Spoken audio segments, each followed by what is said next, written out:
Hey everybody, Brett Rice with Core Vision Financial Group, returning with another video in our series here on, financial topics. And today, Brent Thoman and myself, Brian Cohoon with Thompson and Associates, and he's going to talk today about charitable giving. And Brian runs a program to where people can go and talk to him about some planning that takes place if you have a desire to give to charity, or your estate plan includes giving to charity, or some type of charitable giving that you'd like to do, whether that's currently, whether that's post your death, or any of those type of things. He runs people through a program where he asks a lot of questions to help you try and figure out what's the best way for you to do that.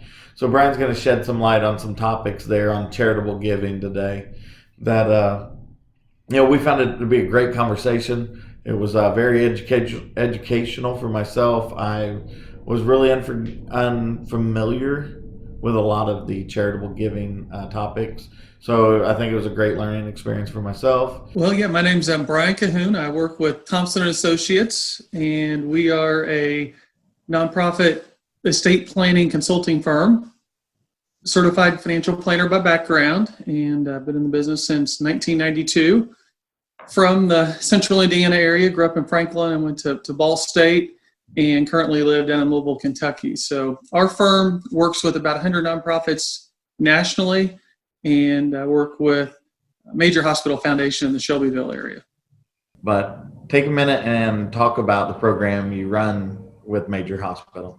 We are almost like an outsourced plan giving arm for the foundation. So I'll start by saying the things we don't do. We don't sell investments or sell insurance. We don't do tax returns. We don't practice law, even though we've got 18 attorneys on staff. We're not fundraisers. You might think, okay, what's left? What do you guys do? We're really just planners. We're estate planners, but we've got that lens for the charitable focus. And that's, I think, what makes us unique. Our firm does about 1,500 plans a year, and been doing it for 25 years. So the biggest value that we bring, I think, is that we've been in the catbird seat. We've seen estates, as I mentioned earlier, for as little as $500,000 to as big as, several billion. And so how do you plan through that, and what are other top estate planners around the country doing? Those are the types of things that we see on a month-to-month basis with the families we meet with.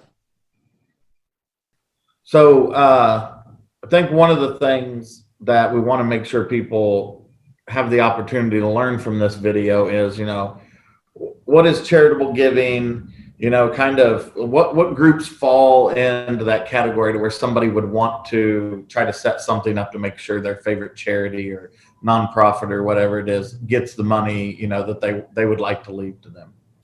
So how's all that work? I usually tackle that and talk about, because that's a good question, what is charitable giving? This idea of social capital, that there's money that just by the nature of our tax system has to go back to society in one form or another, and it's either going to be voluntary in the form of charitable gifts or involuntary in the form of taxes. So sometimes people aren't necessarily charitable, but they become charitable when they see the taxes that are due. And so charitable planning strategies become a good way to minimize taxes. And if you're going to put money back in society, most people would prefer to leave it to local charities. So that concept, just by the nature of the way understanding the way our tax system works, gets people involved. And that works on the income side, on income taxes, as well as predominantly what I do, more on the estate tax, which is more giving assets at death. Right. We've obviously spoken quite a bit dealing with the Major Hospital Foundation. I'm also on the Blue River Foundation. And it's something for me, the community is near and dear because I've lived here. My grandparents are from here. My parents are from here. And I think sometimes it's a misconception by people. And probably when I was younger, I thought the same, is only people with a lot of money could be charitable. And I think that's definitely not the case, especially being involved with this. Is I think really charity is, for me, is more an emotional than it is the amount. Can you kind of maybe speak on a little bit of that, if you've seen with clients, and how you can actually turn a client from thinking, well, I don't have enough money to give, to, like you said, maybe tax purposes has, hey, you know what, any amount's great, but here's how we can help, and make you, and emotionally makes you feel a little bit better about it.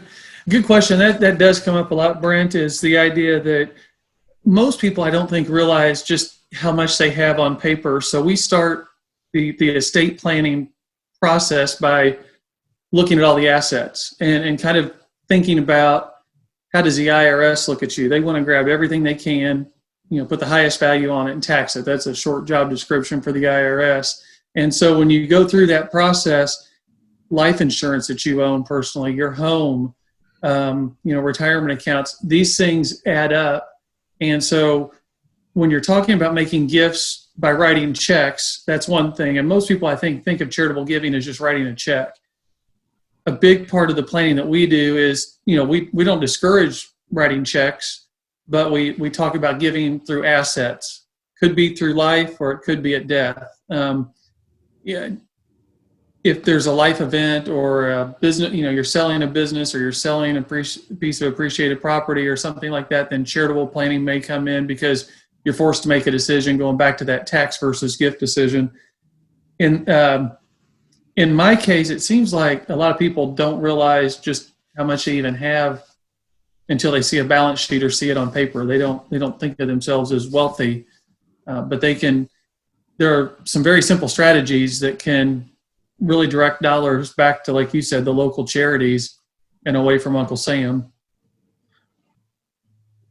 Which consequently is tax free to them and not be to her heirs. All right. I mean, and we've talked about this, and I think it's just lack of education, and maybe partly the financial planner's fault, that me included, is talking about that when they have maybe mentioned and listening that, they're very passionate about something, and asking them, well, if you're passionate about it, like, how passionate are you? And do you realize you could do something? And your heirs are probably better off, especially with the rule change here in 2020 of the 10-year rule. There's no more stretch IRA for your lifetime, is potentially doing something at your death or even before, but using those taxable dollars to them and letting the charity have it as a tax-free, and leaving most other things that get a stepped-up basis at this point. Yeah. There's a lot of creative planning that you can do when you start to bring the charitable philanthropic discussion into the mix. We've had scenarios where people have had appreciated farmland. I know that's a big thing in the Shelbyville area, where they're sitting on it because they don't want to sell and pay capital gain taxes, but maybe they're cash poor and they need to generate some income. Land can be divided. Some can be sold outright so that you can have the flexibility, liquidity. Some can be sold with different types of charitable vehicles where you generate income and some tax deductions to offset taxes in other places. So it's never an all or nothing, and there's a lot of creativity that can be brought around. And we kind of stress that in any of this planning, flexibility is a big premium. You want to have flexibility. Some of the tools are irrevocable, where once you set them up, it's kind of hard to go back.